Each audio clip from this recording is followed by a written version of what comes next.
Ganja, ganja, Johnule. Ți-ai găsit Dorian Popa mămăliga cu bucurie. Au ce fel bate. Foarte bine. Dar ei sunt începători tipii ăștia. Uite, aia zici că tai face origami.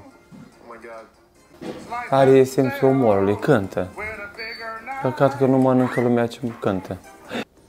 O, ce fum trage asta, zici că fumează.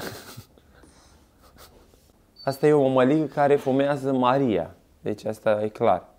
Deci imaginați-vă că la această mămăligă, jumătate din ea, de dedesubt, este scrum total, la cât fum scoate.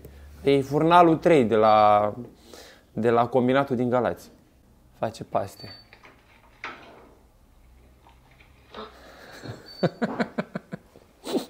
Tips and tricks la astfel de chestii, că râdem. De obicei,